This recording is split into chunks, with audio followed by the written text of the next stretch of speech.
Let me show you how I made this VFX product animation in Blender. I measured and modeled up the bottle in Blender, and I also used a reference image that I found online that was pretty simple and easy. The UV maps is where it gets a little bit hectic, so I unwrapped my bottle and brought the UV layout into Photoshop, and then I created the gradient that's on the bottle in Photoshop and then brought that back into Blender. Getting the label right was a little bit difficult, so I ended up making it into a PNG, and then I shrink wrapped that onto the bottle, and I parented all of those bits into an empty just to keep it all together. I also found and downloaded some stock footage that would work for my idea, and I tracked the footage in After Effects, and then I used an add-on to bring that data into Blender.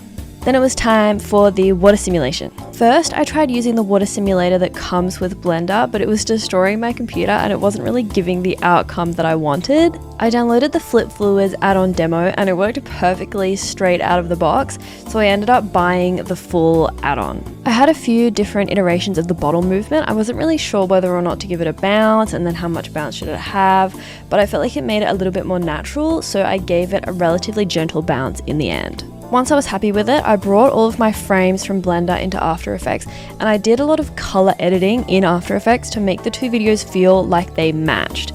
So I did a lot of masking and animating the mask to get the shadows to look right. So if you look really closely, you can kind of like see some things like shifting around a little bit, but in the end that all worked and I got a nice final product. Let me know if you want any more information about this project and follow me for more Blender content.